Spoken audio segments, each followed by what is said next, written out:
Let's exchange the word talk with the word communicate. It's a much better word, a much fuller, more accurate one. When we try to speak to each other, me to you, you to me, we are immediately constricted by the unbelievable limitation of words. For this reason, I do not communicate by words alone. In fact, rarely do I do so. My most common form of communication is through feeling. Feeling is the language of the soul. If you want to know what's true for you about something, look to how you're feeling about it. Feelings are sometimes difficult to discover, and often even more difficult to acknowledge.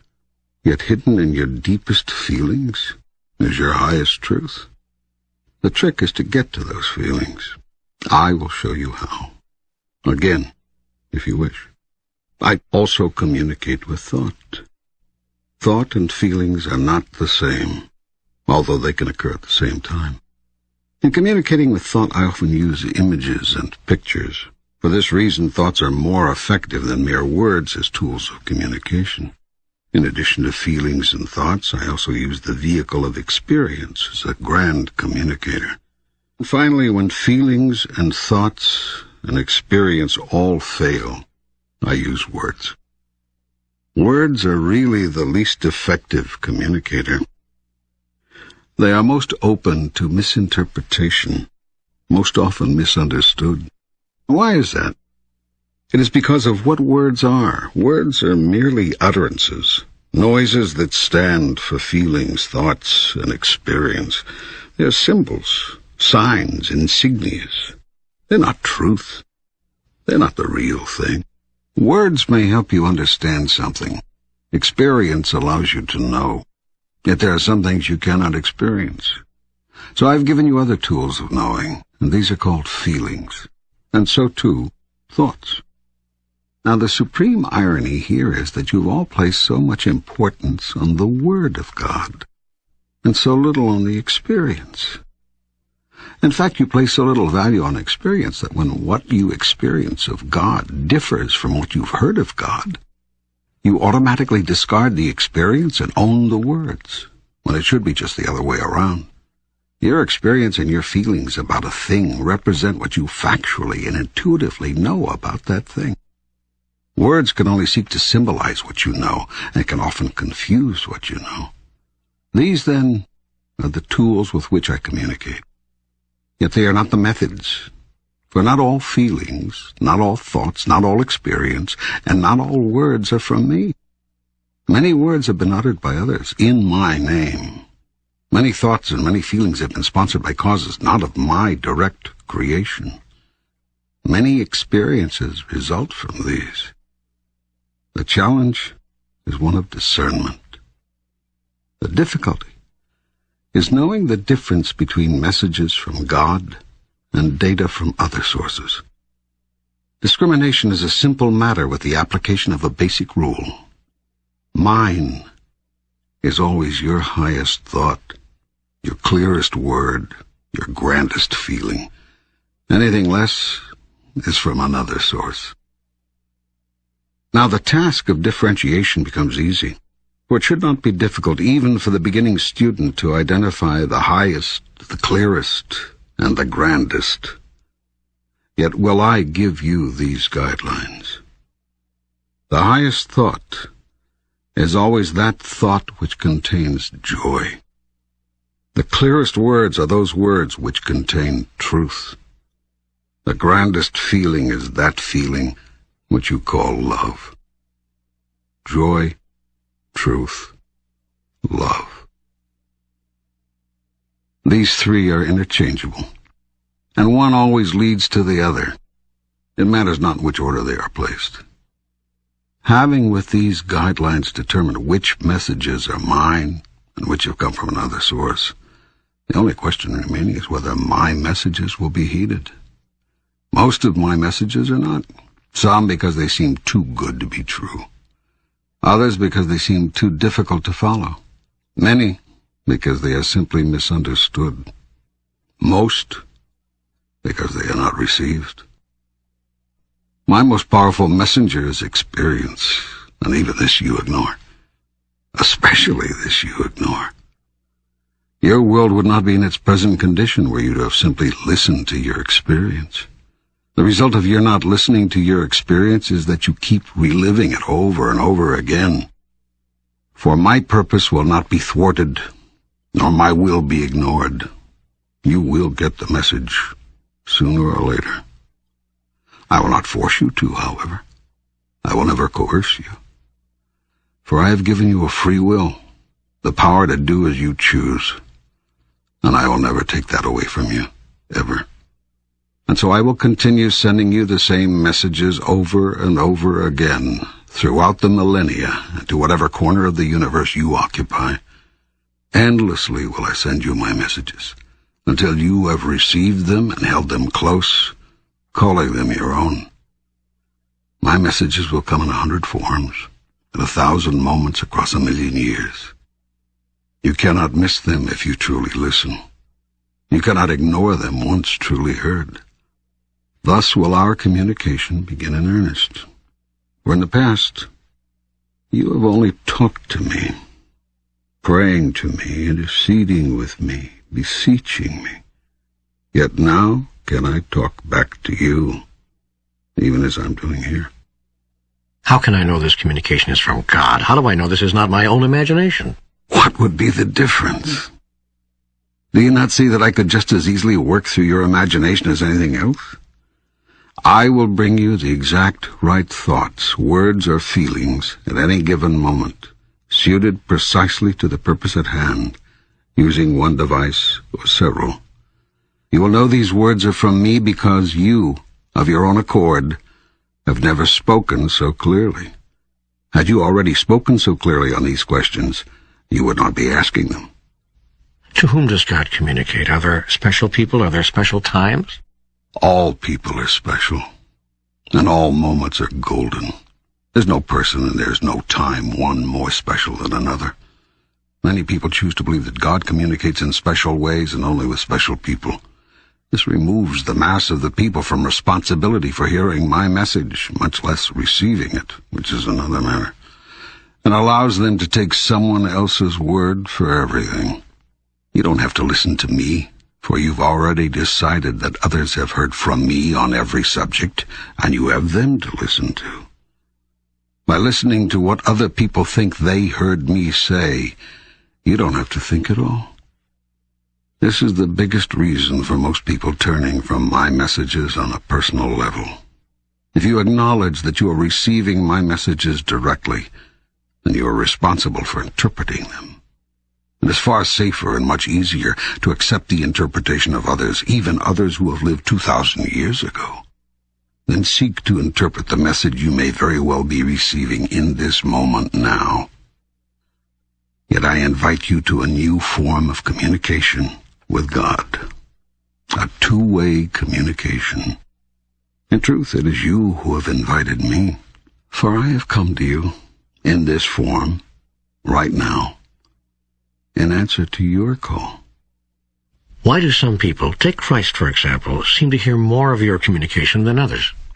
Because some people are willing to actually listen. They're willing to hear. They're willing to remain open to the communication even when it seems scary or crazy or downright wrong.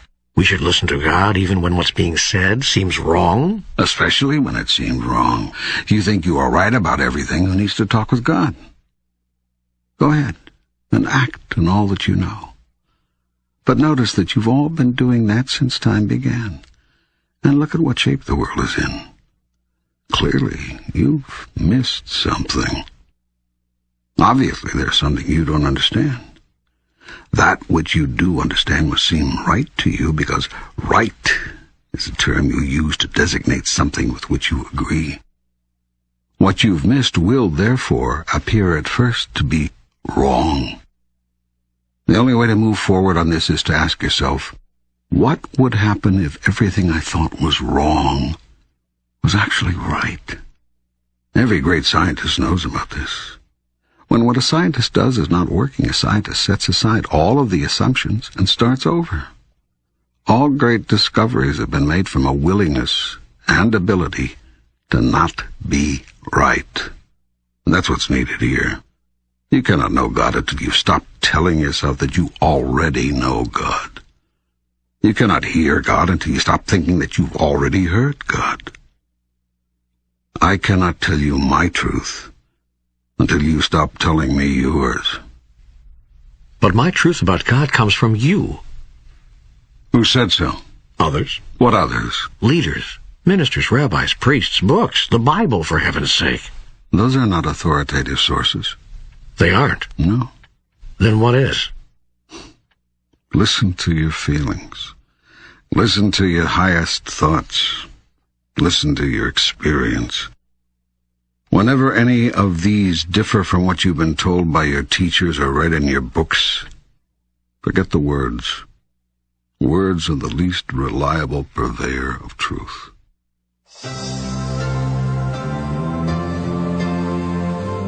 There is so much I want to say to you, so much I want to ask. I don't know where to begin. For instance, why is it that you do not reveal yourself? If there really is a God and you're it, why do you not reveal yourself in a way we can all understand? I have done so over and over. I'm doing so again right now. No, I mean by a method of revelation that is incontrovertible, that cannot be denied. Such as? Such as appearing right now before my eyes. I am doing so right now. Where? Everywhere you look. No, I mean in an incontrovertible way. What way would that be? In what form or shape would you have me appear? In the form or shape you actually have. That would be impossible, for I have no form or shape you understand. I could adopt a form or shape that you could understand, but then everyone would assume that what they have seen is the one and only form and shape of God, rather than a form or shape of God, one of many. People believe I am what they see me as, rather than what they do not see. But I am the great unseen, not what I cause myself to be in any particular moment. In a sense, I am what I am not. It is from the am-notness that I come, and to it I always return. Yet when I come in one particular form or another, a form in which I think people can understand me, people assign me that form forevermore. And should I come in any other form to any other people, the first say I did not appear to the second, because I did not look to the second as I did to the first, nor say the same things. So how could it have been me? You see, then, it matters not in what form or in what manner I reveal myself. Whatever manner I choose and whatever form I take, none will be incontrovertible. But if you did something that would evidence the truth of who you are beyond doubt or question, there are still those who would say it is of the devil, or simply someone's imagination, or any cause other than me. If I revealed myself as God Almighty, King of heaven and earth, and moved mountains to prove it, there are those who would say, it must have been Satan. And such is as it should be. For God does not reveal God's self to God's self from or through outward observation, but through inward experience. And when inward experience has revealed God's self, outward observation is not necessary. And if outward observation is necessary, inward experience is not possible. If then revelation is requested, it cannot be had. For the act of asking is a statement that it is not there, that nothing of God is now being revealed. Such a statement produces the experience. For your thought about something is creative, and your word is productive, and your thought and your word together are magnificently effective in giving birth to your reality. Therefore shall you experience that God is not now revealed, for if God were, you would not ask God to be. Does that mean I cannot ask for anything I want? Are you saying that praying for something actually pushes it away from us? This is a question which has been asked through the ages, and has been answered whenever it has been asked. Yet you have not heard the answer, or will not believe it. The question is answered again in today's terms and today's language, thusly: you will not have that for which you ask, nor can you have anything you want. This is because your very request is a statement of lack, and you're saying you want a thing only works to produce that precise experience, wanting, in your reality. The correct prayer is, therefore, never a prayer of supplication, but a prayer of gratitude. When you thank God in advance for that which you choose to experience in your reality, you, in effect, acknowledge that it is there, in effect. Thankfulness is thus the most powerful statement to God, an affirmation that even before you ask, I have answered. Therefore, never supplicate, appreciate. But what if I am grateful to God in advance for something and it never shows up? That could lead to disillusionment and bitterness. Gratitude cannot be used as a tool with which to manipulate God, a device with which to fool the universe. You cannot lie to yourself. Your mind knows the truth of your thoughts. You are saying, thank you, God, for such and such, all the while being very clear that it isn't there in your present reality. You can't expect God to be less clear than you, and so produce it for you. God knows what you know, and what you know is what appears as your reality. But how then can I be truly grateful for something I know is not there? Faith. If you have but the faith of a mustard seed, you shall move mountains. You come to know it is there because I said it is there. Because I said that even before you ask, I shall have answered. Because I said and have said to you in every conceivable way, through every teacher you can name, that whatsoever you shall choose, choosing it in my name, so shall it be. Yet so many people say that their prayers have gone unanswered. No prayer, and a prayer is nothing more than a fervent statement of what is so, goes unanswered. Every prayer, every thought, every statement, every feeling is creative. To the degree that it is fervently held as truth, to that degree will it be made manifest in your experience.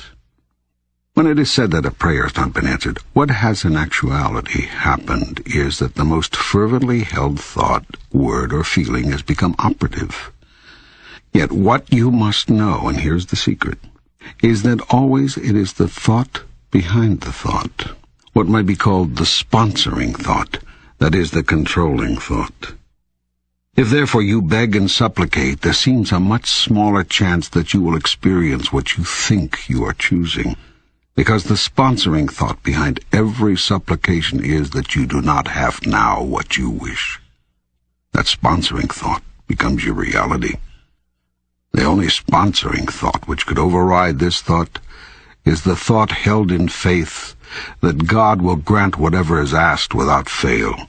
Some people have such faith, and very few. The process of prayer becomes much easier when, rather than having to believe that God will always say yes to every request, one understands intuitively that the request itself is not necessary. Then the prayer is a prayer of thanksgiving. It is not a request at all, but a statement of gratitude for what is so. When you say that a prayer is a statement of what is so, are you saying that God does nothing, that everything which happens after a prayer is a result of the prayer's action? If you believe that God is some omnipotent being who hears all prayers, says yes to some, no to others, and maybe, but not now, to the rest, you are mistaken. By what rule of thumb would God decide? If you believe that God is the creator and decider of all things in your life, you are mistaken. God is the observer, not the creator. And God stands ready to assist you in living your life, but not in the way you might expect. It is not God's function to create or uncreate the circumstances or conditions of your life. God created you in the image and likeness of God. You have created the rest through the power God has given you. God created the process of life and life itself as you know it. Yet God gave you free choice to do with life as you will. In this sense, your will for you is God's will for you. You are living your life the way you are living your life. I have no preference in the matter. This is the grand illusion in which you have engaged, that God cares one way or the other what you do. I do not care what you do, and that is hard for you to hear. Yet do you care what your children do when you send them out to play? Is it a matter of consequence to you whether they play tag or hide and seek or pretend? No, it is not, because you know they are perfectly safe. You have placed them in an environment which you consider friendly and very okay. Of course, you will always hope that they do not hurt themselves, and if they do, you will be right there to help them, heal them, allow them to feel safe again, to be happy again, to go and play again another day. But whether they choose hide and seek or pretend will not matter to you the next day either. You will tell them, of course, which games are dangerous to play, but you cannot stop your children from doing dangerous things. Not always, not forever, not in every moment from now until death. It is the wise parent who knows this. Yet the parent never stops caring about the outcome. It is this dichotomy, not caring deeply about the process, but caring deeply about the result, that comes close to describing the dichotomy of God. Yet God, in a sense, does not even care about the outcome, not the ultimate outcome. This is because the ultimate outcome is assured. And this is the second great illusion of man, that the outcome of life is in doubt. It is this doubt about ultimate outcome that has created your greatest enemy, which is fear. For if you doubt outcome, then you must doubt Creator. You must doubt God. And if you doubt God, you must live in fear and guilt all your life. If you doubt God's intentions, God's ability to produce this ultimate result, then how can you ever relax? How can you ever truly find peace? Yet God has full power to match intentions with results. You cannot and will not believe in this, even though you claim that God is all-powerful. And so you have to create in your imagination a power equal to God, in order that you may find a way for God's will to be thwarted. So you have created in your mythology the being you call Devil. You have even imagined a God at war with this being, thinking that God solves problems the way you do. Finally, you have actually imagined that God could lose this war. All of this violates everything you say you know about God, but this doesn't matter. You live your illusion, and thus feel your fear, all out of your decision to doubt God. But what if you made a new decision? What then would be the result? I tell you this, you would live as the Buddha did, as Jesus did, as did every saint you have ever idolized. Yet, as with most of these saints, people would not understand you, and when you tried to explain your sense of peace, your joy in life, your inner ecstasy, they would listen to your words but not hear them. They would try to repeat your words, but would add to them. They would wonder how you could have what they cannot find, and then they would grow jealous. Soon jealousy would turn to rage, and in their anger they would try to convince you that it is you who do not understand God. And if they were unsuccessful at tearing you from your joy, they would seek to harm you. So enormous would be their rage. And when you told them it does not matter, that even death cannot interrupt your joy nor change your truth, they would surely kill you. Then, when they saw the peace with which you accepted death, they would call you a saint and love you again. For it is the nature of people to love, then destroy, then love again that which they value most. But why? Why do we do that? All human actions are motivated at their deepest level by one of two emotions, fear or love. In truth, there are only two emotions, only two words in the language of the soul. These are the opposite ends of the great polarity which I created when I produced the universe and your world as you know it today. These are the 2 points, the alpha and the omega, which allow the system you call relativity to be. Without these 2 points, without these 2 ideas about things, no other idea could exist. Every human thought and every human action is based in either love or fear. There's no other human motivation, and all other ideas are but derivatives of these 2. They are simply different versions, different twists on the same theme. Think on this deeply, and you will see that it is true. This is what I have called the sponsoring thought. It is either a thought of love or fear. This is the thought behind the thought behind the thought. It is the first thought. It is prime force.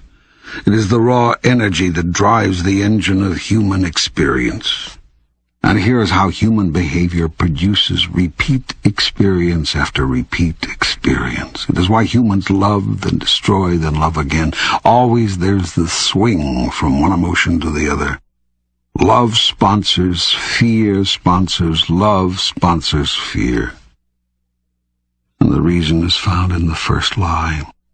The lie which you hold is the truth about God, that God cannot be trusted, that God's love cannot be depended upon, that God's acceptance of you is conditional, that the ultimate outcome is thus in doubt. For if you cannot depend on God's love to always be there, on whose love can you depend? If God retreats and withdraws when you do not perform properly, will not mere mortals also? And so it is that in the moment you pledge your highest love, you greet your greatest fear. The first thing you worry about after saying I love you is whether you'll hear it back.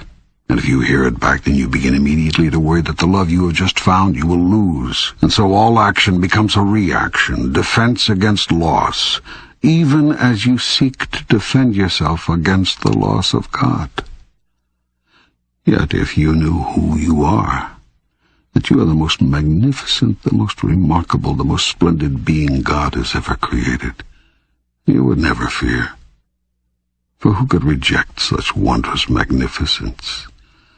Not even God could find fault in such a being. But you do not know who you are, and you think you are a great deal less. Where did you get the idea of how much less than magnificent you are? And the only people whose word you would take on everything, from your mother and your father. These are the people who love you the most. Why would they lie to you? Yet have they not told you that you are too much of this, and not enough of that? Have they not reminded you that you are to be seen and not heard? Have they not scolded you in some of the moments of your greatest exuberance? And did they not encourage you to set aside some of your wildest imagining? These are the messages you've received, and though they do not meet the criteria, and are thus not messages from God, they might as well have been. For they have come from the gods of your universe, surely enough. It was your parents who taught you that love is conditional. You have felt their conditions many times, and that is the experience you take into your own love relationships. It is also the experience you bring to me. From this experience you draw your conclusions about me. Within this framework you speak your truth. God is a loving God, you say, but if you break his commandments, he will punish you with the eternal banishment and everlasting damnation. For have you not experienced the banishment of your own parents? Do you not know the pain of their damnation? How, then, could you imagine it to be any different with me? You have forgotten what it was like to be loved without condition. You do not remember the experience of the love of God, and so you try to imagine what God's love must be like, based on what you see of love in the world.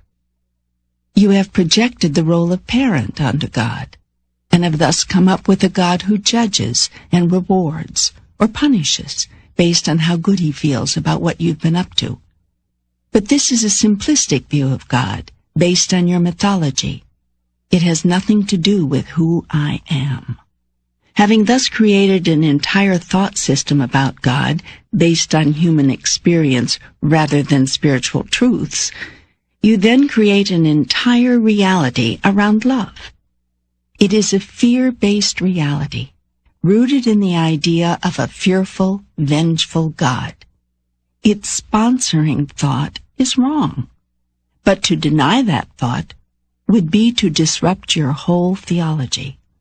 And though the new theology, which would replace it, would truly be your salvation, you cannot accept it, because the idea of a God who is not to be feared, who will not judge, and who has no cause to punish, is simply too magnificent to be embraced within your grandest notion of who and what God is. This fear-based love reality dominates your experience of love. Indeed, actually creates it.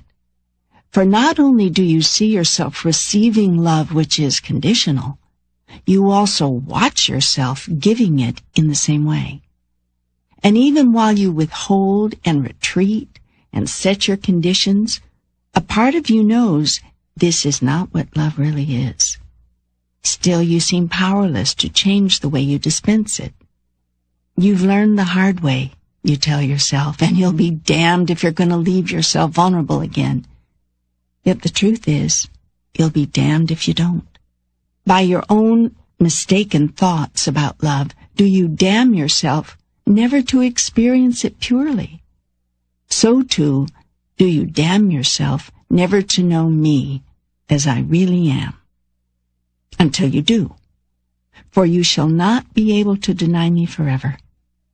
And the moment will come for our reconciliation. Every action taken by human beings is based in love or fear.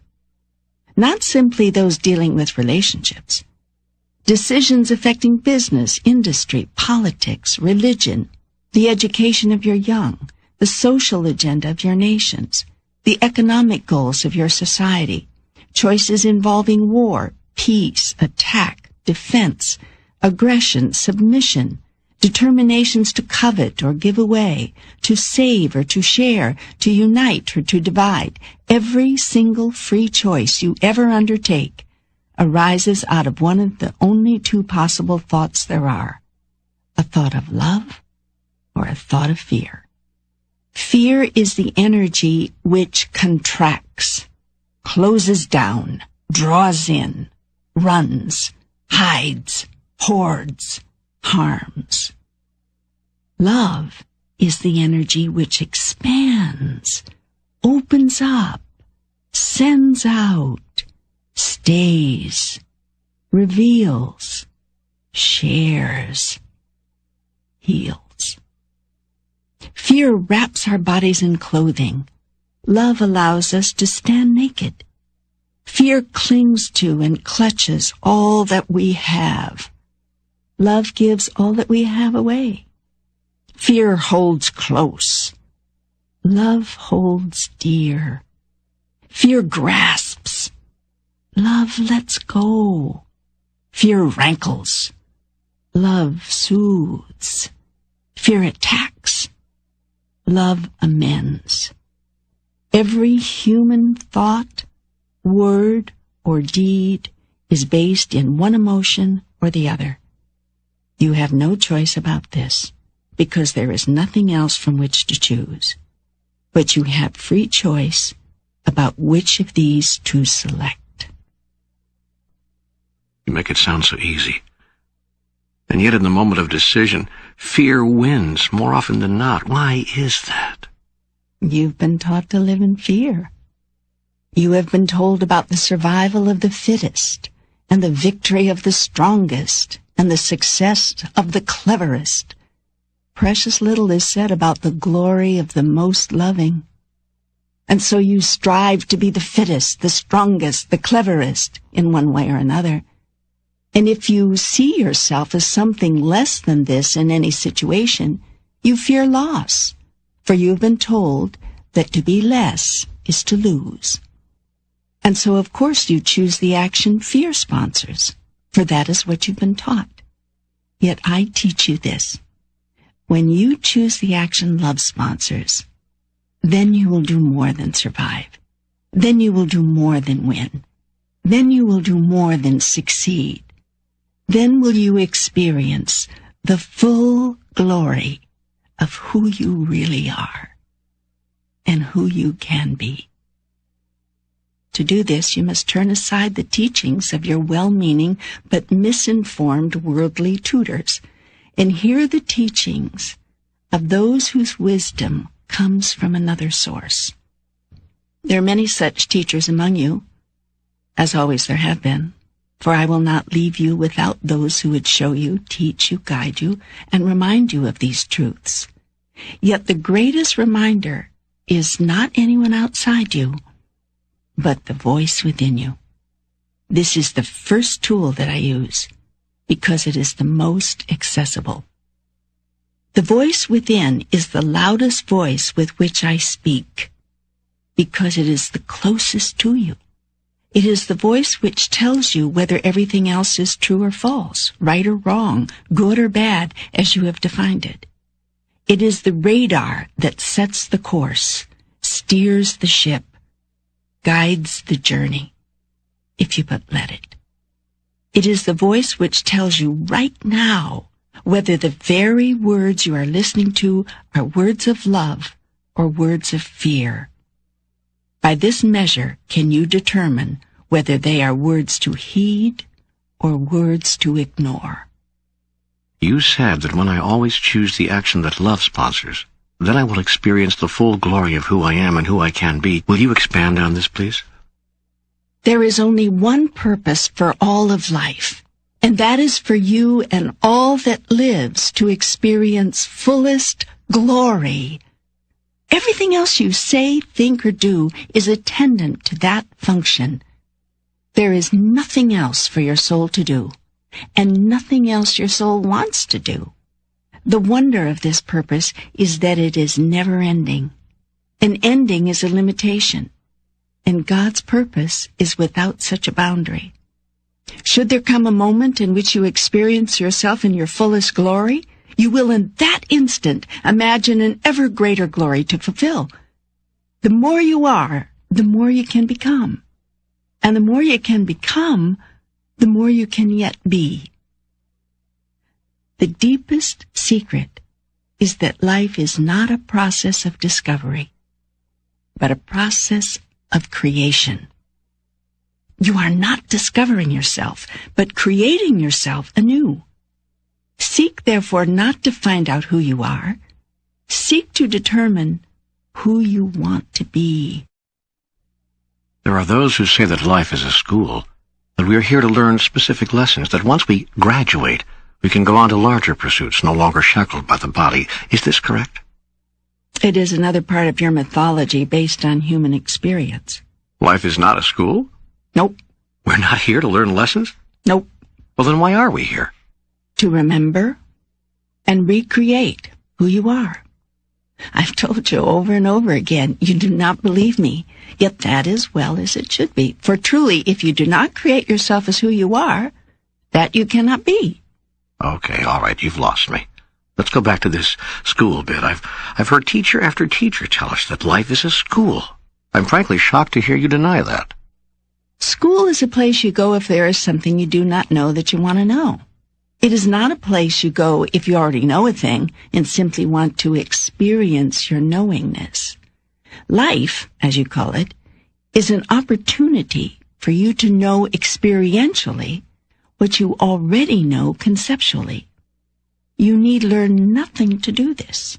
You need merely remember what you already know and act on it. I'm not sure I understand. Let's start here. The soul, your soul, knows all there is to know all the time. There's nothing hidden to it, nothing unknown, yet knowing is not enough. The soul seeks to experience. You can know yourself to be generous, but unless you do something which displays generosity, you have nothing but a concept. You can know yourself to be kind, but unless you do someone a kindness, you have nothing but an idea about yourself. It is your soul's only desire to turn its grandest concept about itself into its greatest experience. Until concept becomes experience, all there is speculation. I have been speculating about myself for a long time, longer than the age of the universe times the age of the universe.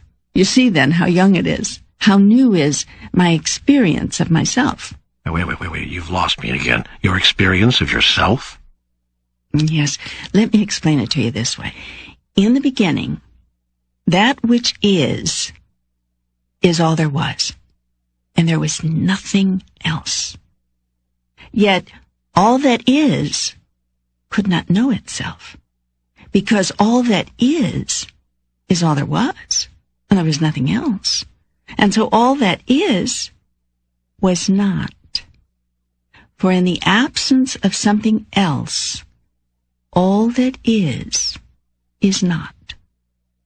This is the great is not is, to which mystics have referred from the beginning of time. Now, all that is knew it was all there was. But this was not enough, for it could only know its utter magnificence conceptually, not experientially. Yet the experience of itself is that for which it longed, for it wanted to know what it felt like to be so magnificent. Still, this was impossible, because the very term magnificent is a relative term. All that is could not know what it felt like to be magnificent unless that which is not showed up. In the absence of that which is not, that which is not. Do you understand this? I think so. Keep going. All right. The one thing that all that is knew is there was nothing else. And so it could and would never know itself from a reference point outside of itself. Such a point did not exist. Only one reference point existed, and that was the single place within the is not is, the am not am. Still, the all of everything chose to know itself experientially. This energy, this pure, unseen, unheard, unobserved, and therefore unknown by anyone else energy, chose to experience itself as the utter magnificence it was. In order to do this, it realized it would have to use a reference point within. It reasoned quite correctly that any portion of itself would necessarily have to be less than the whole, and that if it thus simply divided itself into portions, each portion, being less than the whole, could look back on the rest of itself and see magnificence. And so all that is divided itself, becoming in one glorious moment that which is this and that which is that. For the first time, this and that existed, quite apart from each other, and still both existed simultaneously, as did all that was neither. Thus, three elements suddenly existed: that which is here, that which is there, and that which is neither here nor there, but which must exist for here and there to exist. It is the nothing which holds the everything. It is the non-space which holds the space. It is the all which holds the parts. Can you understand this? Are you following this? I think I am, actually. Believe it or not, you've used such a clear illustration that I think I'm actually understanding this.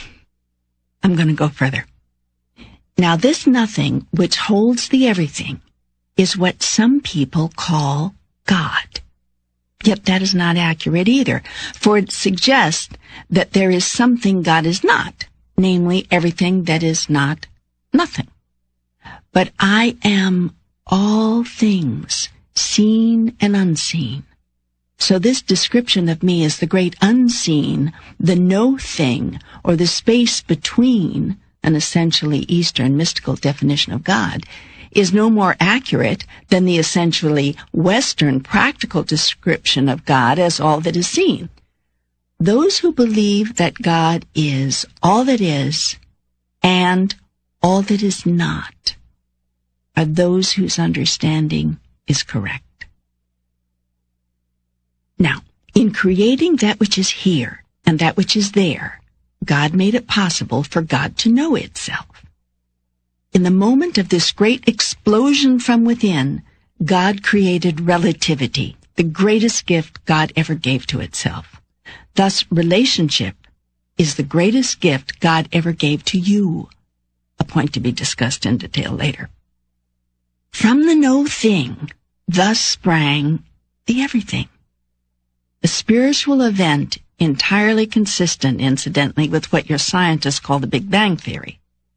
As the elements of all raced forth, time was created. For a thing was first here, then it was there, and the period it took to get from here to there was measurable. Just as the parts of itself which are seen began to define themselves relative to each other, so too did the parts which are unseen. God knew that for love to exist and to know itself as pure love, its exact opposite had to exist as well. So God voluntarily created the great polarity, the absolute opposite of love, everything that love is not, what is now called fear. In the moment fear existed, love could exist as a thing that could be experienced. It is this creation of duality between love and its opposite, which humans refer to in their various mythologies as the birth of evil, the fall of Adam, the rebellion of Satan, and so forth. Just as you have chosen to personify pure love as the character you call God, so have you chosen to personify abject fear as a character you call the devil. Some on earth have established rather elaborate mythologies around this event, complete with scenarios of battles and war, angelic soldiers and devilish warriors, the forces of good and evil, of light and dark. This mythology has been mankind's early attempt to understand and tell others in a way they could understand. A cosmic occurrence of which the human soul is deeply aware, but of which the mind can barely conceive. In rendering the universe as a divided version of itself, God produced from pure energy all that now exists, both seen and unseen. In other words, not only was the physical universe thus created, but the metaphysical universe as well. The part of God which forms the second half of the am, not am equation, also exploded into an infinite number of units smaller than the whole. These energy units you would call spirits. In some of your religious mythologies, it is stated that God the Father had many spirit children. This parallel to the human experiences of life multiplying itself seems to be the only way the people could be made to hold in reality the idea of the sudden appearance, the sudden existence of countless spirits in the kingdom of heaven. In this instance, your mythical tales and stories are not so far from ultimate reality, for the endless spirits comprising the totality of me are, in a cosmic sense, my offspring. My divine purpose in dividing me was to create sufficient parts of me so that I could know myself experientially. There is only one way for the Creator to know itself experientially as the Creator, and that is to create. And so I gave to each of the countless parts of me, to all of my spirit children, the same power to create which I have as the whole. This is what your religions mean when they say that you were created in the image and likeness of God. This doesn't mean, as some have suggested, that our physical bodies look alike, although God can adopt whatever physical form God chooses for a particular purpose. It does mean that our essence is the same. We are composed of the same stuff. We are the same stuff, with all the same properties and abilities, including the ability to create physical reality out of thin air. My purpose in creating you, my spiritual offspring, was for me to know myself as God. I have no way to do that save through you. Thus it can be said, and has been many times, that my purpose for you is that you should know yourself as me. This seems so amazingly simple, yet it becomes very complex, because there is only one way for you to know yourself as me. And that is for you first to know yourself as not me. Now try to follow this. Fight to keep up, because this gets very subtle here. Are you ready? I think so. Good. Remember, you've asked for this explanation. You've waited for it for years. You've asked for it in layman's terms, not theological doctrines or scientific theories. Yes, I know what I've asked. And having asked, so shall you receive. Now, to keep things simple, I'm going to use your Children of God mythological model as a basis for discussion, because it is a model with which you're very familiar, and in many ways it is not that far off. So let's go back to how this process of self-knowing must work. There is one way I could have caused all of my spiritual children to know themselves as parts of me, and that was simply to tell them. This I did. But you see, it was not enough for spirit to simply know itself as God, or part of God, or children of God, or inheritors of the kingdom, or whatever mythology you want to use. As I've already explained, knowing something and experiencing it are two different things. Spirit longed to know itself experientially, just as I did. Conceptual awareness was not enough for you.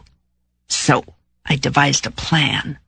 It is the most extraordinary idea in all the universe, and the most spectacular collaboration. I say collaboration because all of you are in it with me. Under the plan, you as spirit would enter the physical universe just created. This is because physicality is the only way to know experientially what you know conceptually. It is, in fact, the reason I created the physical cosmos to begin with, and the system of relativity which governs it, and all creation.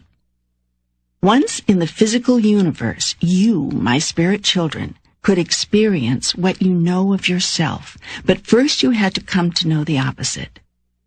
To explain this simply, you cannot know yourself as tall unless and until you become aware of short. You cannot experience the part of yourself that you call fat unless you also come to know thin. Taken to ultimate logic, you cannot experience yourself as what you are until you've encountered what you are not. This is the purpose of the theory of relativity and all physical life. It is by that which you are not that you yourself are defined.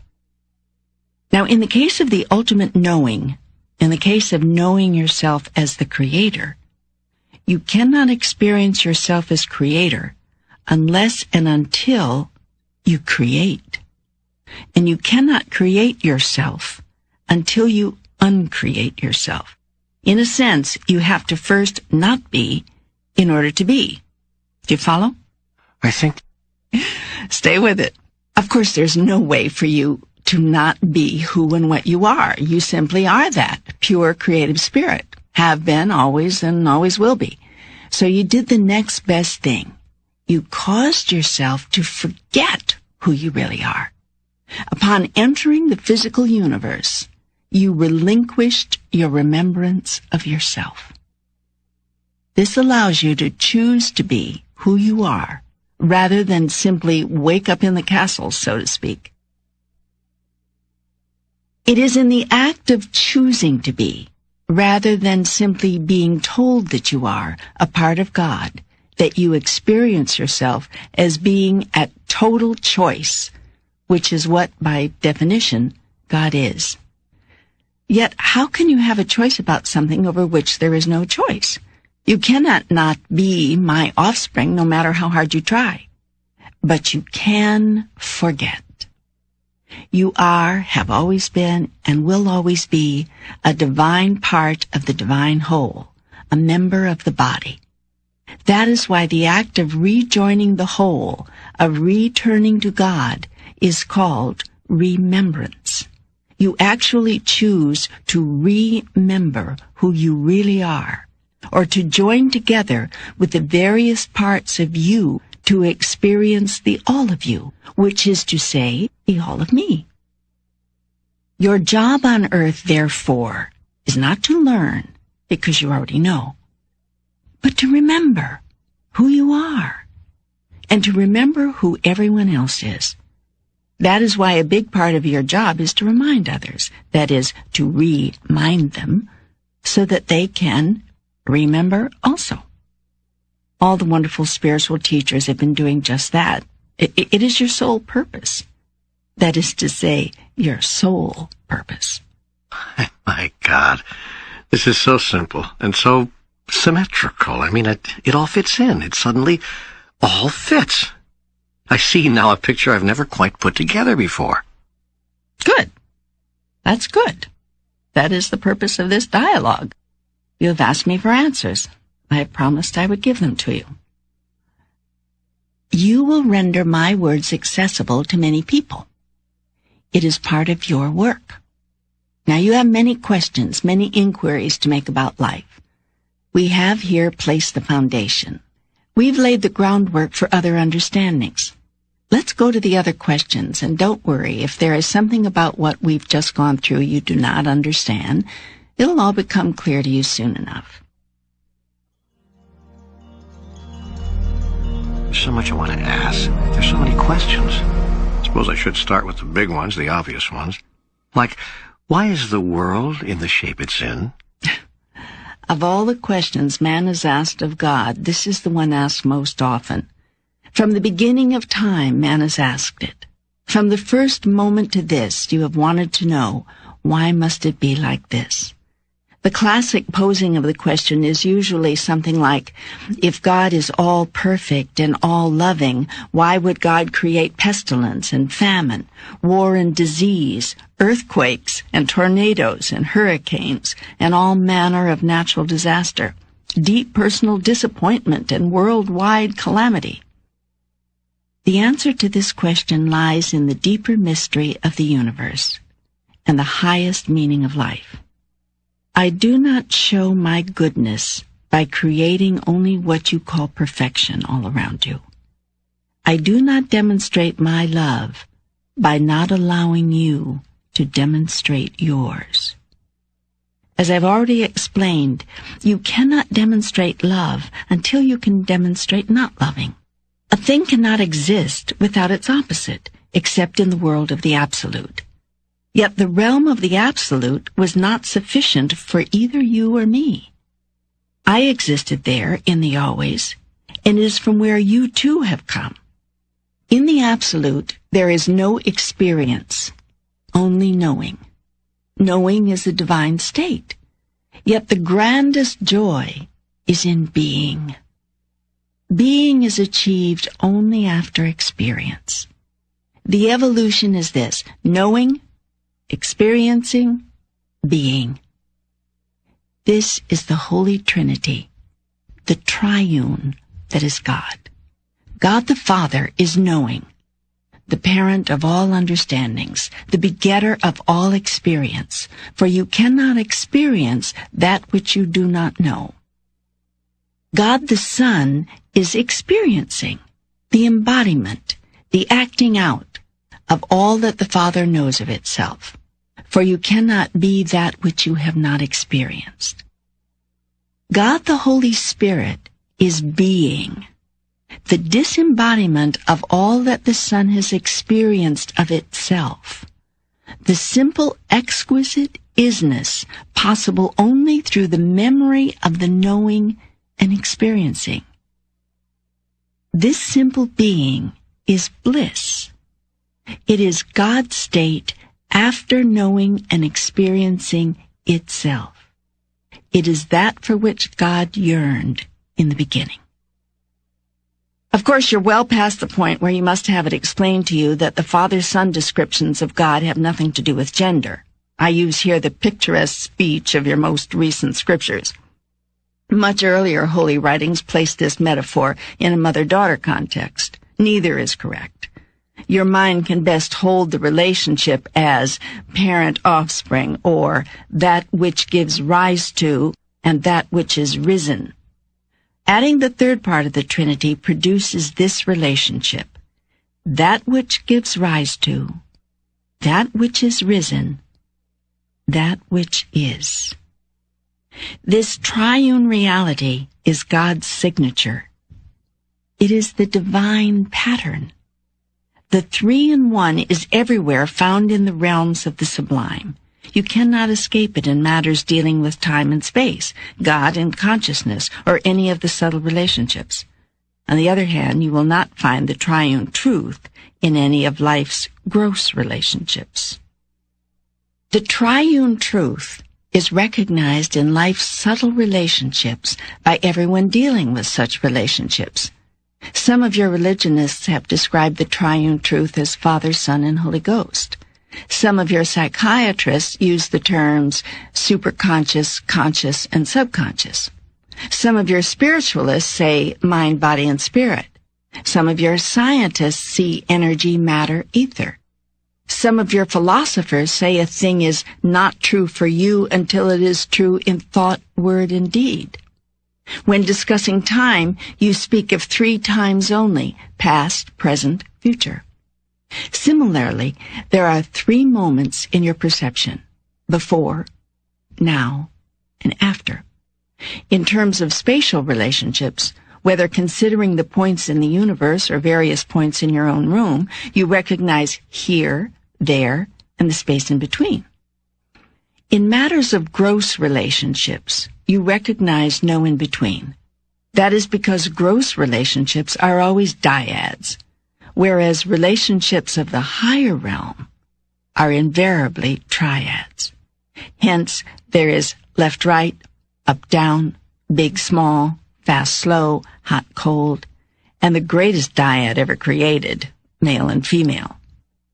There are no in-betweens in these dyads. A thing is either one thing or the other, or some greater or lesser version in relationship to one of these polarities. Within the realm of gross relationships, nothing conceptualized can exist without a conceptualization of its opposite.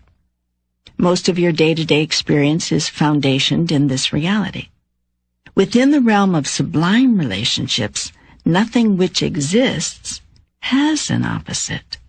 All is one, and everything progresses from one to the other in a never-ending circle. Time is such a sublime realm in which what you call past, present, and future exist interrelationally. That is, they are not opposite, but rather parts of the same whole, progressions of the same idea, cycles of the same energy, aspects of the same immutable truth. If you conclude from this that past, present, and future exist at one and the same time, you're right. Yet now is not the moment to discuss that. We can get into this in much greater detail when we explore the whole concept of time, which we'll do later.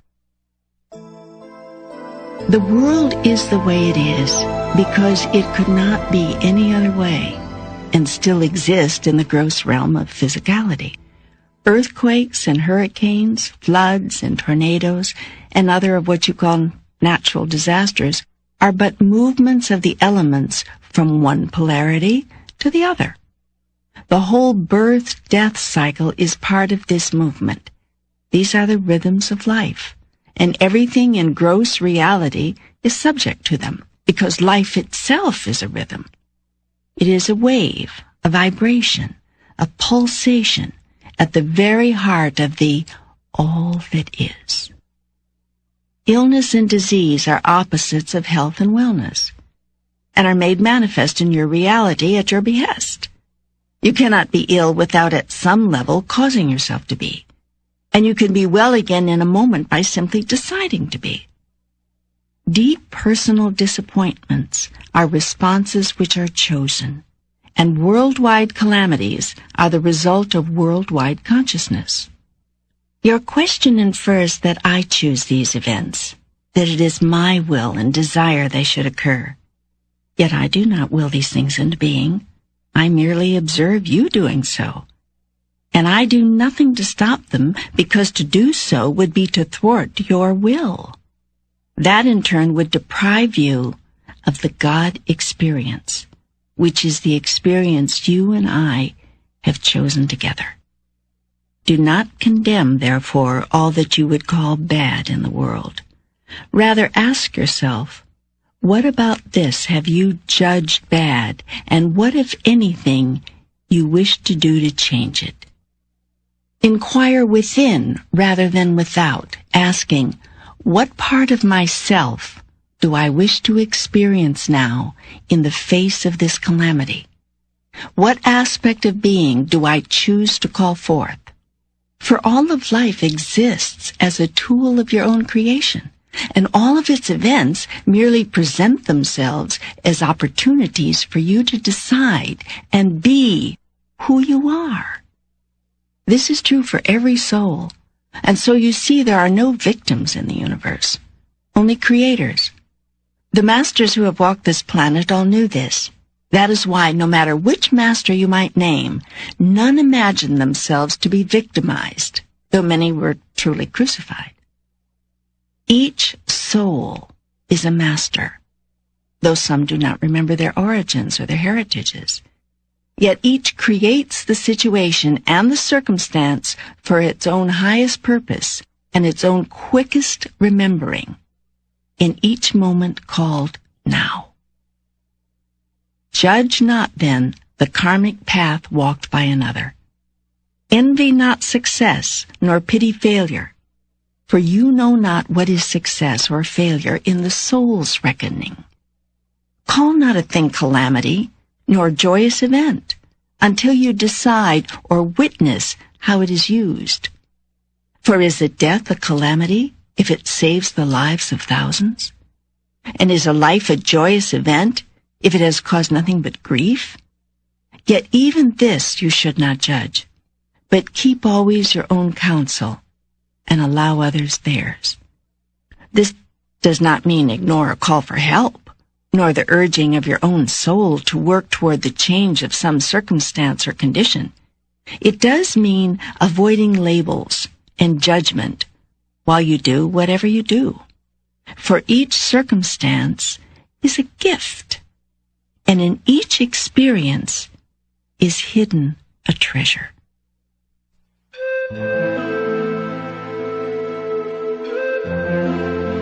There was once a soul who knew itself to be the light. This was a new soul, and so anxious for experience. I am the light, it said. I am the light. Yet all the knowing of it and all the saying of it could not substitute for the experience of it. And in the realm from which this soul emerged, there was nothing but the light. Every soul was grand, every soul was magnificent, and every soul shone with the brilliance of my awesome light. And so the little soul in question was as a candle in the sun. In the midst of the grandest light of which it was part, it could not see itself, nor experience itself as who and what it really is. Now it came to pass that this soul yearned and yearned to know itself, and so great was its yearning that I one day said, "Do you know, little one, what you must do to satisfy this yearning of yours?" "Oh, what, God, what? I'll do anything," the little soul said. "You must separate yourself from the rest of us," I answered, and then you must call upon yourself the darkness. What is the darkness, O Holy One? The little soul asked. That which you are not, I replied, and the soul understood. And so this the soul did, removing itself from the all, yea, going even unto another realm. And in this realm, the soul had the power to call into its experience all sorts of darkness, and this it did. Yet in the midst of all the darkness did it cry out, Father, Father, why hast thou forsaken me? Even as have you in your blackest times. Yet I have never forsaken you, but stand by you always, ready to remind you of who you really are, ready, always ready, to call you home. Therefore, be a light unto the darkness, and curse it not, and forget not who you are in the moment of your encirclement by that which you are not. But do you praise to the creation, even as you seek to change it. And know that what you do in the time of your greatest trial can be your greatest triumph. For the experience you create is a statement of who you are and who you want to be. I've told you this story, the parable of the little soul and the sun, so that you might better understand why the world is the way it is, and how it can change in an instant the moment everyone remembers the divine truth of their highest reality. Now there are those who say that life is a school, and that these things which you observe and experience in your life are for your learning. I've addressed this before, and I tell you again, you came into this life with nothing to learn. You have only to demonstrate what you already know. In the demonstration of it, will you function it out and create yourself anew through your experience. Thus do you justify life and give it purpose. Thus do you render it holy. Are you saying that all the bad things that happen to us are things of our own choosing? Do you mean that even the world's calamities and disasters are at some level created by us, so that we can, experience the opposite of who we are? And if so, isn't there some less painful way, less painful to ourselves and others, to create opportunities for us to experience ourselves? You've asked several questions, and they're all good ones. Let's take them one at a time. No, not all the things which you call bad, which happen to you, are of your own choosing. Not in the conscious sense which you mean. They are all of your own creation. You are always in the process of creating, every moment, every minute, every day. How you can create we'll go into later. For now, just take my word for it. You are a big creation machine, and you are turning out a new manifestation literally as fast as you can think. Events, occurrences, happenings, conditions, circumstance, all are created out of consciousness. Individual consciousness is powerful enough. You can imagine what kind of creative energy is unleashed whenever two or more are gathered in my name. And mass consciousness? Why, that is so powerful it can create events and circumstances of worldwide import and planetary consequences. It would not be accurate to say, not in the way you mean it, that you are choosing these consequences. You are not choosing them any more than I am choosing them. Like me, you are observing them and deciding who you are with regard to them. Yet there are no victims in the world and no villains, and neither are you a victim of the choices of others. At some level you have all created that which you say you detest, and having created it, you have chosen it. This is an advanced level of thinking, and it is one which all masters reach sooner or later. For it is only when they can accept responsibility for all of it that they can achieve the power to change part of it. So long as you entertain the notion that there is something or someone else out there doing it to you, you disempower yourself to do anything about it. Only when you say, I did this, can you find the power to change it. It is much easier to change what you are doing than to change what another is doing. The first step in changing anything is to know and accept that you have chosen it to be what it is. If you can't accept this on a personal level, agree to it through your understanding that we are all one. Seek then to create change, not because the thing is wrong, but because it no longer makes an accurate statement of who you are. There's only one reason to do anything, as a statement to the universe of who you are. Used in this way, life becomes self-creative. You use life to create yourself as who you are and who you've always wanted to be. There's also only one reason to undo anything, because it is no longer a statement of who you want to be. It does not reflect you. It does not represent you. That is, it does not represent you. If you wish to be accurately represented, you must work to change anything in your life which does not fit into the picture of you that you wish to project into eternity.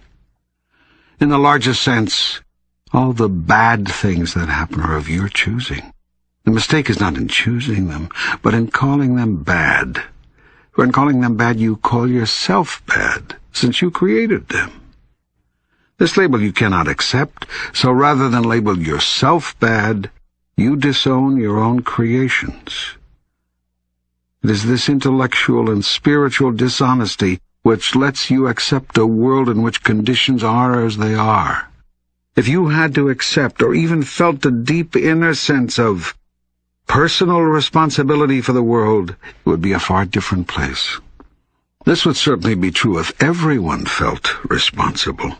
That this is so patently obvious is what makes it so utterly painful and so poignantly ironic.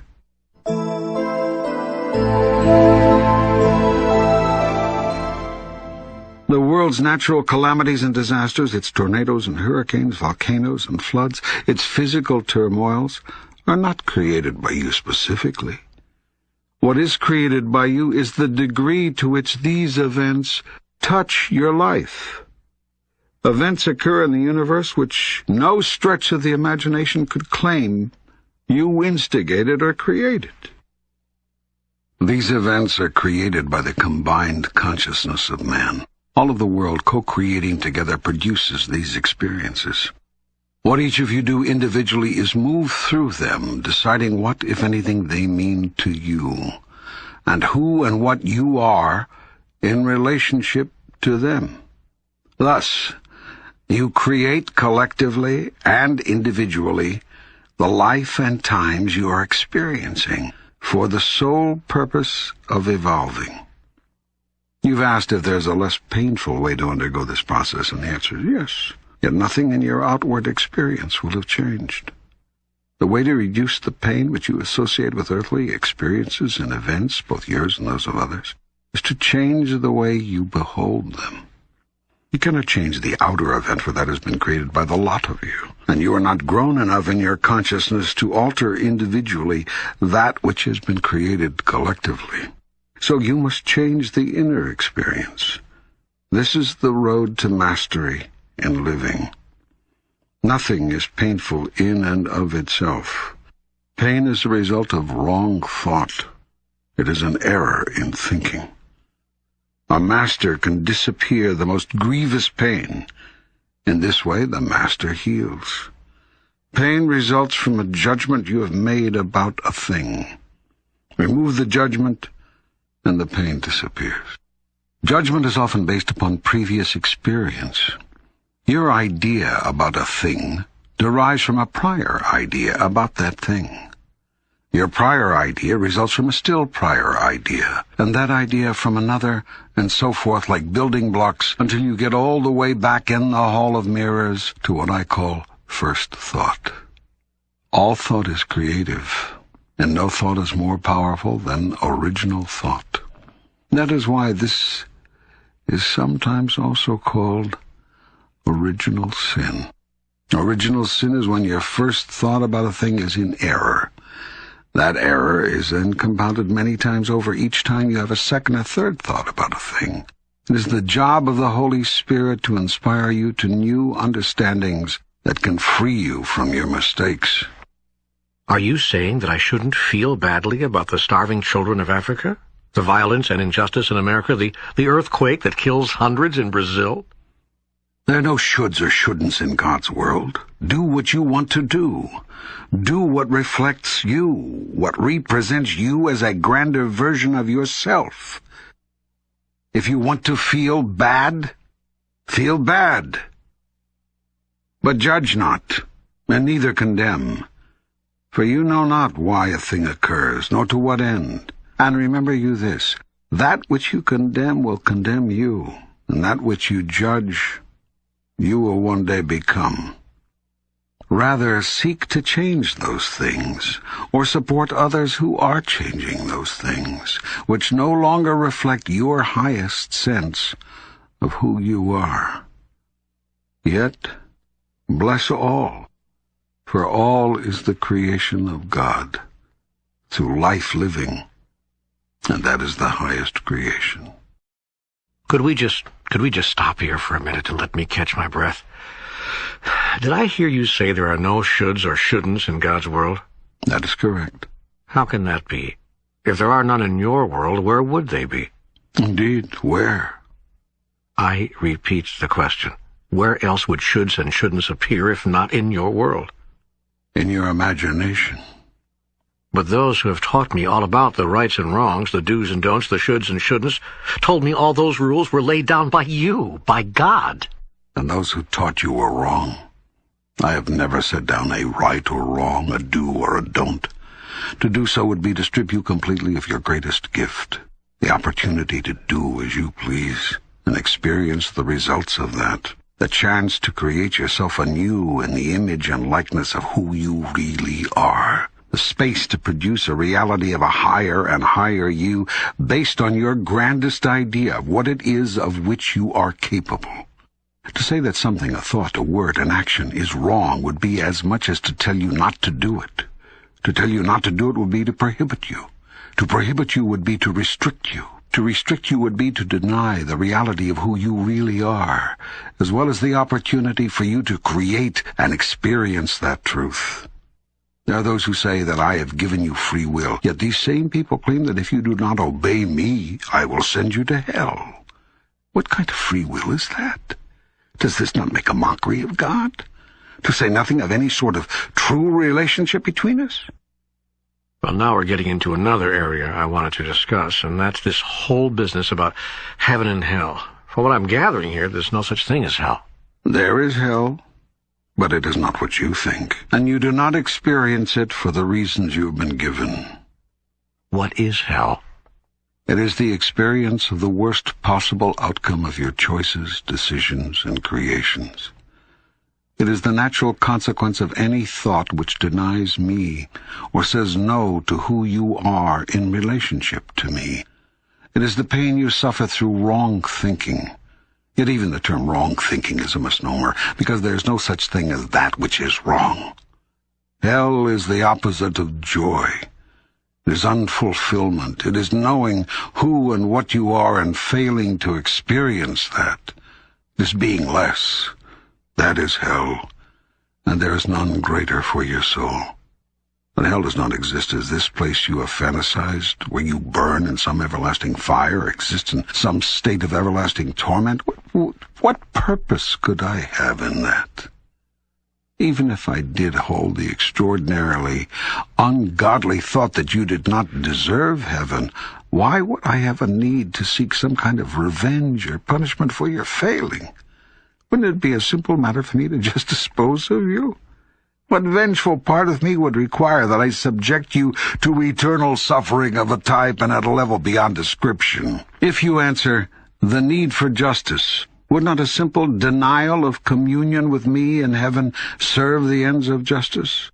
Is the unending infliction of pain also required? I tell you, there is no such experience after death as you have constructed in your fear-based theologies. Yet there is an experience of the soul so unhappy, so incomplete, so less than whole, so separated from God's greatest joy, that to your soul this would be hell. But I tell you, I do not send you there, nor do I cause this experience to be visited upon you. You yourself create the experience. whenever and however you separate yourself from your own highest thought about you. You yourself create the experience. Whenever you deny yourself, whenever you reject who and what you really are. Yet even this experience is never eternal. It cannot be, for it is not my plan that you shall be separated from me forever and ever. Indeed, such a thing is an impossibility. For to achieve such an event, not only would you have to deny who you are, I would have to as well. This I will never do. And so long as one of us holds the truth about you, the truth about you shall ultimately prevail. But if there is no hell, does that mean that I can do what I want, act as I wish, commit any act, without fear of retribution? Is it fear that you need in order to be, do, and have what is intrinsically right? Must you be threatened in order to be good? What is being good? Who gets to have the final say about that? Who sets the guidelines? Who makes the rules? I tell you this, you are your own rule maker. You set the guidelines, and you decide how well you have done, how well you are doing. For you are the one who has decided who and what you really are, and who you want to be, and you are the only one who can assess how well you're doing. No one else would judge you ever, for why and how could God judge God's own creation and call it bad? If I wanted you to be and do everything perfectly, I would have left you in the state of total perfection whence you came. The whole point of the process was for you to discover yourself, create yourself, as you truly are, and as you truly wish to be. Yet you could not be that unless you also had a choice to be something else. Should I therefore punish you for making a choice that I myself have laid before you? If I did not want you to make the second choice, why would I create other than the first? This is a question you must ask yourself before you would assign me the role of a condemning God. The direct answer to your question is yes, you may do as you wish without fear of retribution. It may serve you, however, to be aware of consequences. Consequences are results, natural outcomes. These are not at all the same as retributions or punishments. Outcomes are simply that. They are what results from the natural application of natural laws. They are that which occurs quite predictably as a consequence of what has occurred. All physical life functions in accordance with natural laws. Once you remember these laws and apply them, you have mastered life at the physical level. What seems like punishment to you, or what you would call evil or bad luck, is nothing more than a natural law asserting itself. Then if I were to know these laws and obey them, I would never have a moment's trouble again. Is that what you're telling me? You would never experience yourself as being in what you call trouble. You would not understand any life situation to be a problem. You would not encounter any circumstance with trepidation. You would put an end to all worry, doubt, and fear. You would live as you fantasize Adam and Eve lived, not as disembodied spirits in the realm of the absolute, but as embodied spirits in the realm of the relative. Yet you would have all the freedom, all the joy, all the peace, and all the wisdom, understanding, and power of the spirit you are. You would be a fully realized being. This is the goal of your soul.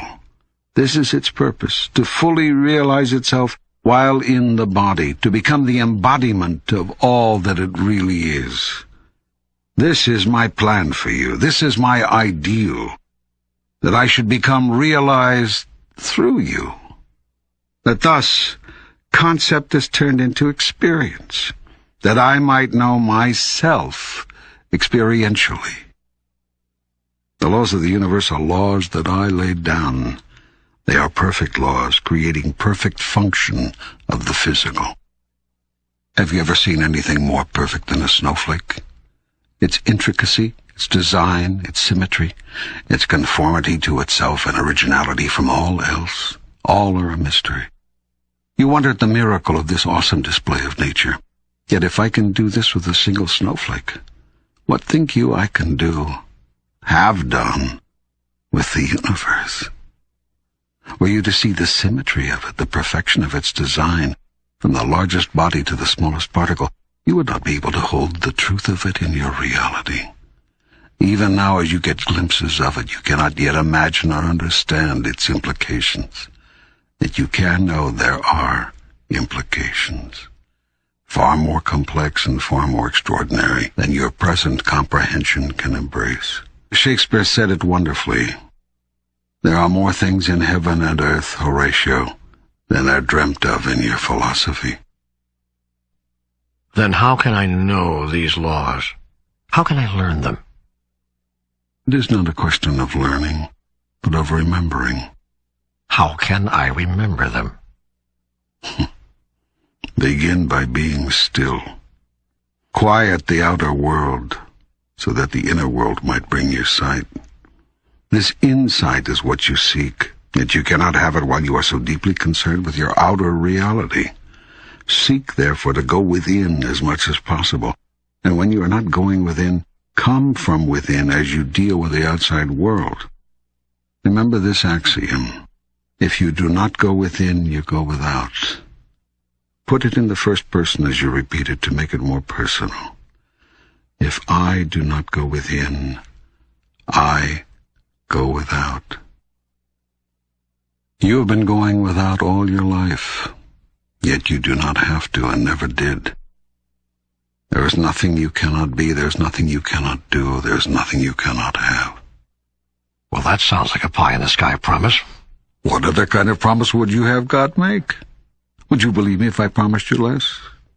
For thousands of years, people have disbelieved the promises of God for the most extraordinary reason. They were too good to be true. So you have chosen a lesser promise, a lesser love. For the highest promise of God proceeds from the highest love. Yet you cannot conceive of a perfect love, and so a perfect promise is also inconceivable, as is a perfect person. Therefore you cannot believe even in yourself. Failing to believe in any of this means failure to believe in God.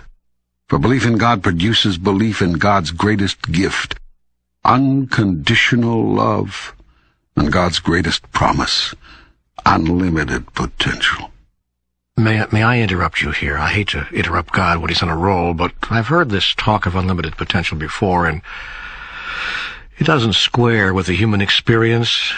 Forget the difficulties encountered by the average person. What about the challenges of those born with mental or physical limitations? Is their potential unlimited? You have written so in your own scripture, in many ways and in many places. Give me one reference. Look to see what you have written in Genesis chapter 11, verse 6 of your Bible. It says, and the Lord said, behold, the people are one, and they have all one language, and this is only the beginning of what they will do, and now nothing will be restrained from them which they have imagined to do. Yes. Now, can you trust that?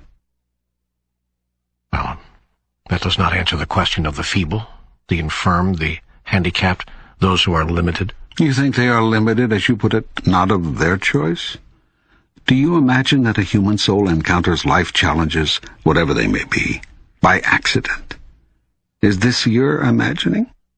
Do you mean that a soul chooses what kind of life it will experience ahead of time? No. That would defeat the purpose of the encounter. The purpose is to create your own experience, and thus create yourself in the glorious moment of now. You do not therefore choose the life you will experience ahead of time. You may, however, select the persons, places, and events, the conditions and circumstances, the challenges and obstacles, the opportunities and options with which to create your experience.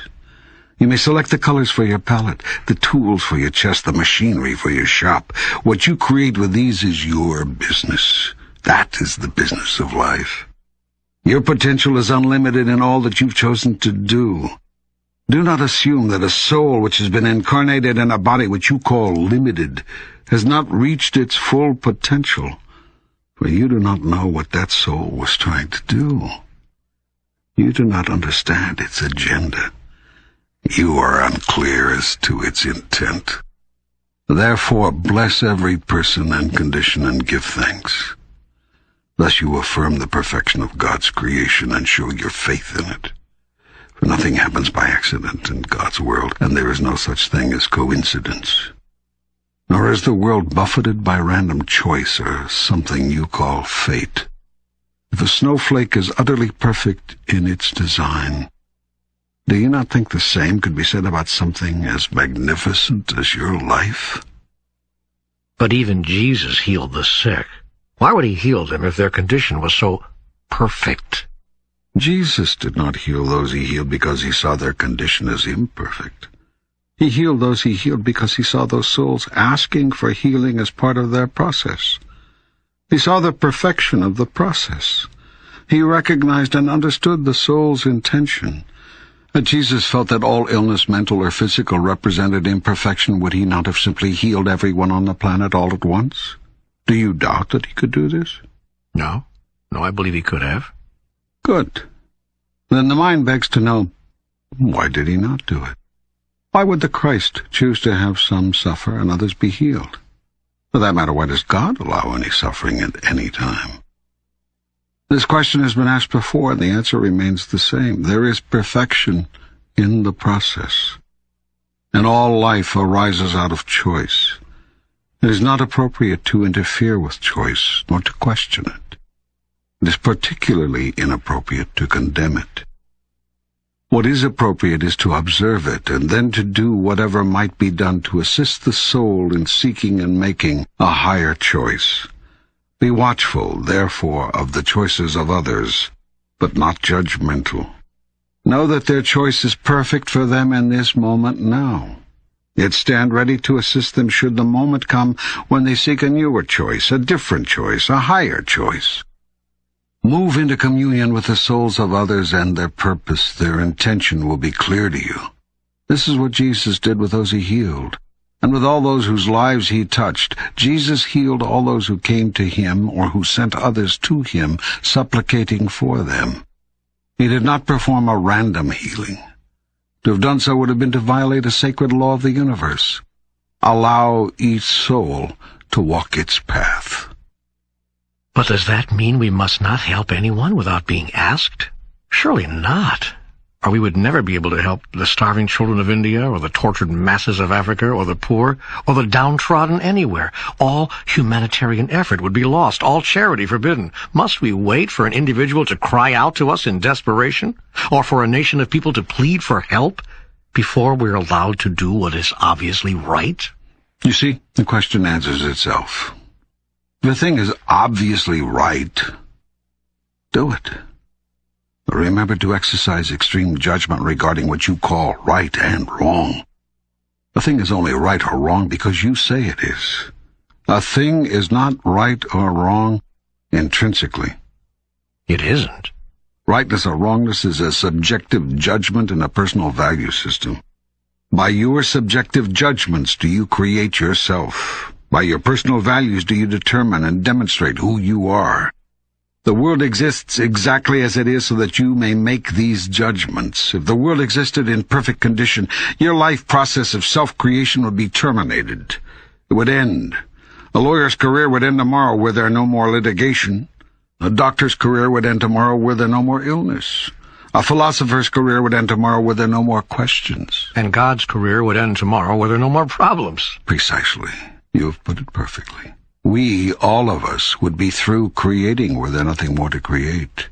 We, all of us, have a vested interest in keeping the game going. Much as we all say we would like to solve all the problems, we dare not solve all the problems, or there will be nothing left for us to do. Your industrial military complex understands this very well. That is why it opposes mightily any attempt to install a war no more government anywhere. Your medical establishment understands this too.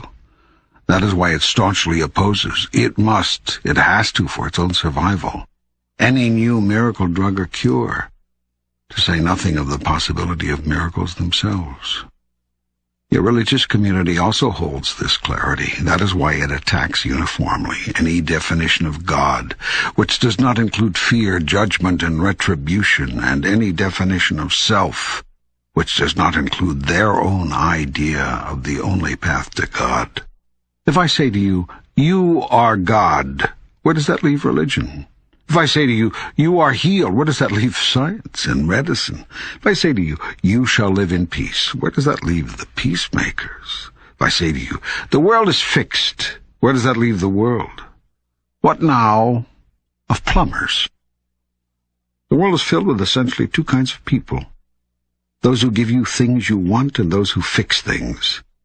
In a sense, even those who simply give you things you want, the butchers, the bakers, the candlestick makers, are also fixers. For to have a desire for something is often to have a need for it. That is why addicts are said to need a fix. Be careful, therefore, that desire not become addiction. Are you saying the world will always have problems? Are you saying that you actually want it that way? I am saying that the world exists the way it exists, just as a snowflake exists the way it exists, quite by design. You have created it that way, just as you have created your life exactly as it is. I want what you want. The day you really want an end to hunger, There will be no more hunger. I have given you all the resources with which to do that. You have all the tools with which to make that choice.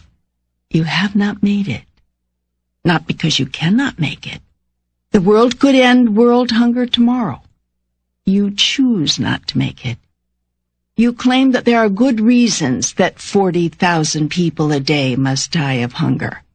There are no good reasons. Yet, at a time when you say you can do nothing to stop 40,000 people a day from dying of hunger, you bring 50,000 people a day into your world to begin a new life.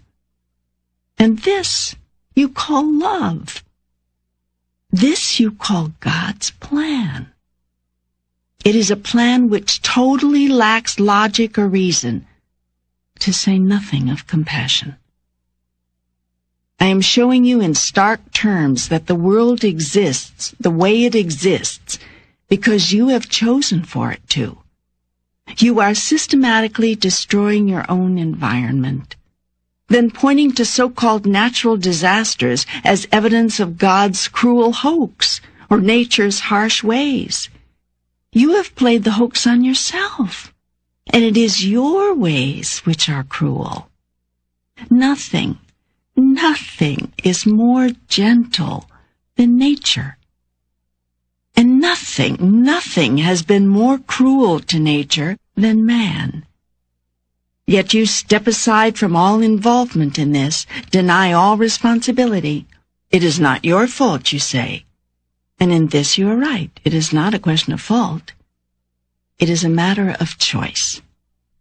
You can choose to end the destruction of your rainforests tomorrow. You can choose to stop depleting the protective layer hovering over your planet. You can choose to discontinue the ongoing onslaught of your Earth's ingenious ecosystem. You can seek to put the snowflake back together, or at least to halt its inexorable melting. But will you do it? You can similarly end all war tomorrow. Simply, easily. All it takes, all it has ever taken, is for all of you to agree. Yet if you cannot all agree on something as basically simple as ending the killing of each other, how can you call upon the heavens with shaking fist to put your life in order? I will do nothing for you that you will not do for yourself. That is the law and the prophets. The world is in the condition it is in because of you and the choices you have made or failed to make. Not to decide is to decide. The earth is in the shape it's in because of you and the choices you have made or failed to make. Your own life is the way it is because of you and the choices you have made or failed to make.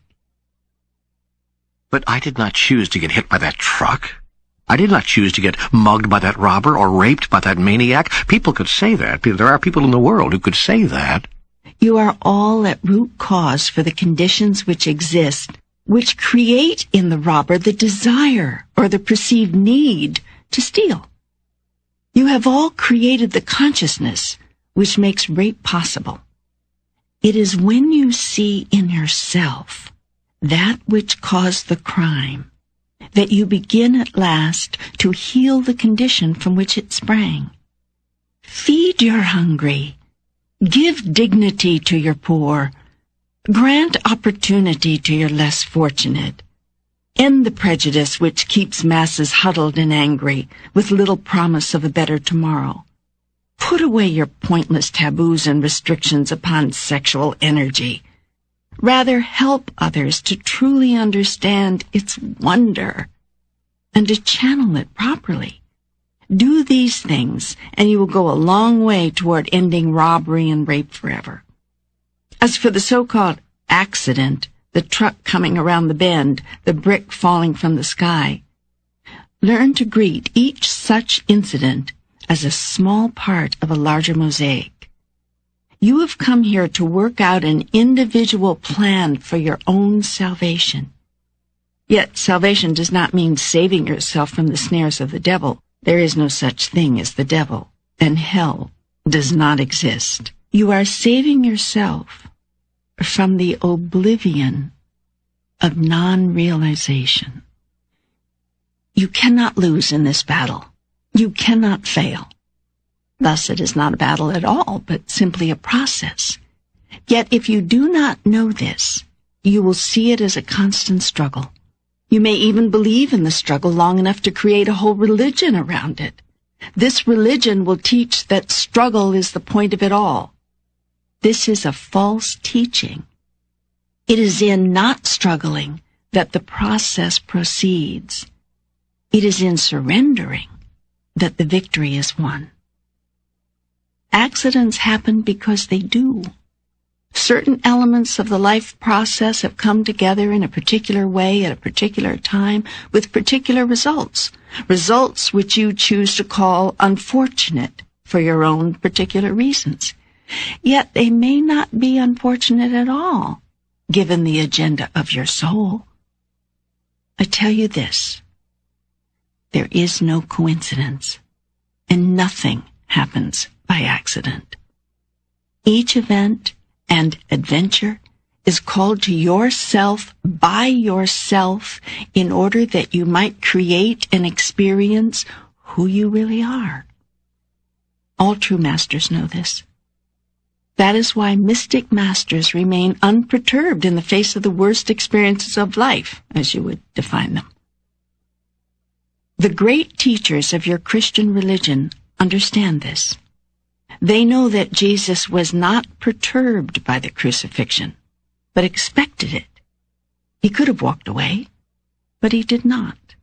He could have stopped the process at any point. He had that power, yet he did not. He allowed himself to be crucified in order that he might stand as man's eternal salvation. Look, he said, at what I can do. Look at what is true, and know that these things and more shall you also do. For have I not said, ye are gods? Yet you do not believe. If you cannot, then believe in yourself. Believe in me. Such was Jesus' compassion that he begged for a way and created it to so impact the world that all might come to heaven, self-realization, if in no other way than through him. For he defeated misery and death, and so might you. The grandest teaching of Christ was not that you shall have everlasting life, but that you do. Not that you shall have brotherhood in God, but that you do. Not that you shall have whatever you request, but that you do. All that is required is to know this, for you are the creator of your own reality, and life can show up no other way for you than that way in which you think it will. You think it into being. This is the first step in creation. God the Father is thought. Your thought is the parent which gives birth to all things. This is one of the laws we are to remember. Yes. Can you tell me others? I've told you others. I've told you them all since the beginning of time. Over and over I've told you them. Teacher after teacher have I sent you. You do not listen to my teachers. You kill them. But why? Why do we kill the holiest among us? We kill them or dishonor them, which is the same thing. Why? Because they stand against every thought you have that would deny me. And deny me you must if you are to deny yourself. Why would I want to deny you or me? Because you're afraid. And because my promises are too good to be true. Because you cannot accept the grandest truth. And so you must reduce yourself to a spirituality which teaches fear and dependence and intolerance rather than love and power and acceptance. You're filled with fear, and your biggest fear is that my biggest promise might be life's biggest lie. And so you create the biggest fantasy you can to defend yourself against this. You claim that any promise which gives you the power and guarantees you the love of God must be the false promise of the devil. God would never make such a promise, you tell yourself. Only the devil would, to tempt you into denying God's true identity as the fearsome, judgmental, jealous, vengeful, and punishing entity of entities. Even though this description better fits the definition of a devil, if there were one. You have assigned devilish characteristics to God in order to convince yourself not to accept the godlike promises of your Creator, or the godlike qualities of the self. Such is the power of fear. I'm trying to let go of my fear. Will you tell me again more of the laws? The first law is that you can be, do, and have whatever you can imagine. The second law is that you attract what you fear. Why is that? Emotion is the power which attracts. That which you fear strongly you will experience. An animal, which you consider a lower form of life, even though animals act with more integrity and greater consistency than humans, knows immediately if you are afraid of it.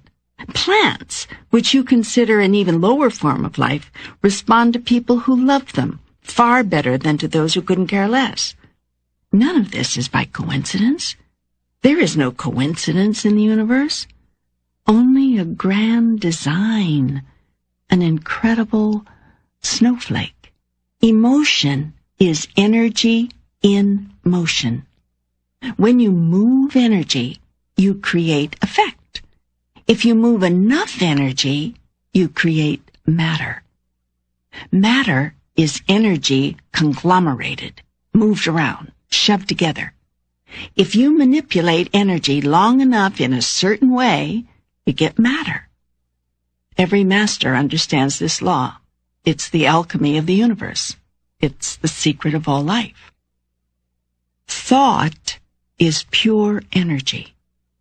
Every thought you have ever had, and ever will have, is creative.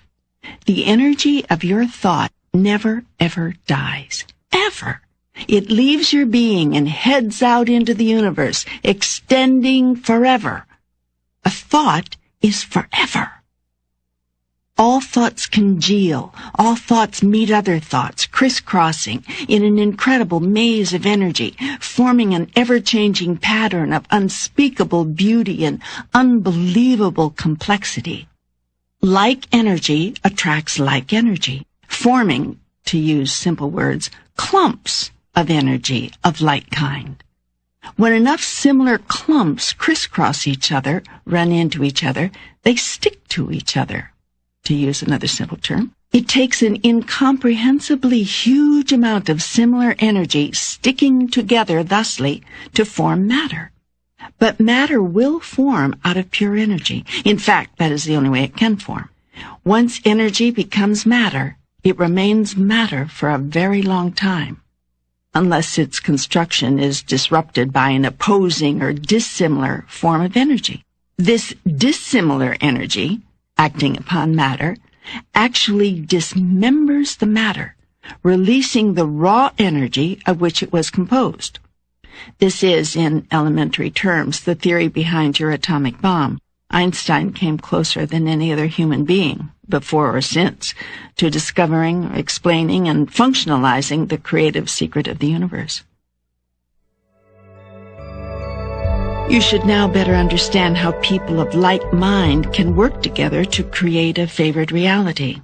The phrase, "wherever two or more are gathered in my name," becomes much more meaningful.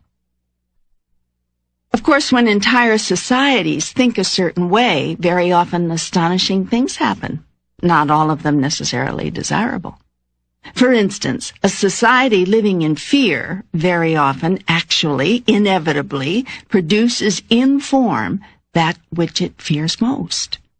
Similarly, large communities or congregations often find miracle-producing power in combined thinking, or what some people call common prayer. And it must be made clear that even individuals, if their thought, prayer, hope, wish, dream, fear, is amazingly strong, can, in and of themselves, produce such results. Jesus did this regularly. He understood how to manipulate energy and matter, how to rearrange it, how to redistribute it, how to utterly control it. Many masters have known this. Many know it now.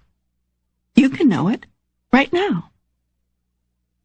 This is the knowledge of good and evil of which Adam and Eve partook. Until they understood this, there could be no life as you know it. Adam and Eve, the mythical names you have given to represent first man and first woman, were the father and mother of the human experience. What has been described as the fall of Adam was actually his upliftment, the greatest single event in the history of humankind. For without it, the world of relativity would not exist. The act of Adam and Eve was not original sin, but in truth, first blessing. You should thank them from the bottom of your hearts, for in being the first to make a wrong choice, Adam and Eve produced the possibility of making any choice at all. In your mythology, you have made Eve the bad one, the temptress who ate of the fruit of the knowledge of good and evil, and coyly invited Adam to join her. This mythological setup has allowed you to make woman man's downfall ever since, resulting in all manner of warped realities, not to mention distorted sexual views and confusions. How can you feel so good about something so bad? What you most fear is what will most plague you. Fear will draw it to you like a magnet. All your holy scriptures of every religious persuasion and tradition which you have created contain the clear admonition, fear not. Do you think this is by accident? The laws are very simple. Thought is creative. Fear attracts like energy. Love is all there is. Oops, you got me on that third one. How can love be all there is if fear attracts like energy? Love is the ultimate reality. It is the only, the all. The feeling of love is your experience of God. In highest truth, love is all there is, all there was, and all there ever will be. When you move into the absolute, you move into love. The realm of the relative was created in order that I might experience myself. This has already been explained to you. This does not make the realm of the relative real. It is a created reality you and I have devised and continue to devise in order that we may know ourselves experientially. Yet the creation can seem very real. Its purpose is to seem so real we accept it as truly existing. In this way, God has contrived to create something else other than itself, though in strictest terms this is impossible since God is I am, all that is. In creating something else, namely the realm of the relative, I have produced an environment in which you may choose to be God rather than simply being told that you are God, in which you may experience Godhead as an act of creation, rather than a conceptualization in which the little candle in the sun, the littlest soul, can know itself as the light. Fear is the other end of love. It is the primal polarity. In creating the realm of the relative, I first created the opposite of myself. Now, in the realm in which you live on the physical plane, there are only two places of being, fear and love. Thoughts rooted in fear will produce one kind of manifestation on the physical plane. Thoughts rooted in love will produce another. The masters who have walked the planet are those who have discovered the secret of the relative world and refuse to acknowledge its reality. In short, masters are those who have chosen only love. In every instance, in every moment, in every circumstance, even as they were being killed, they loved their murderers.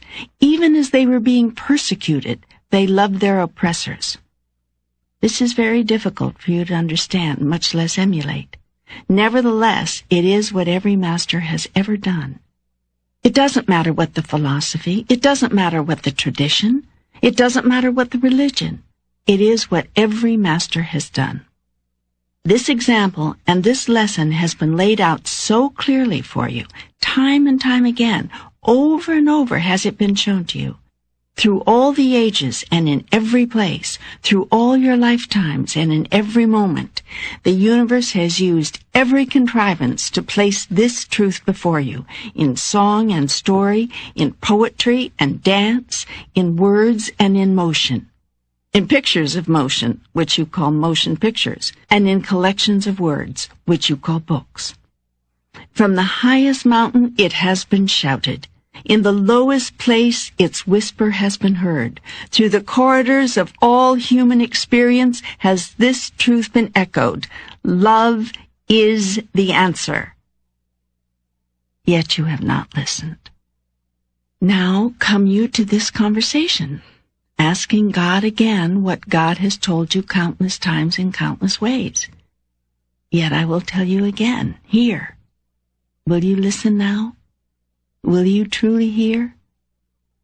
What do you think brought you to this? How does it come to pass that you are listening to this? Do you think I know not what I am doing? There are no coincidences in the universe.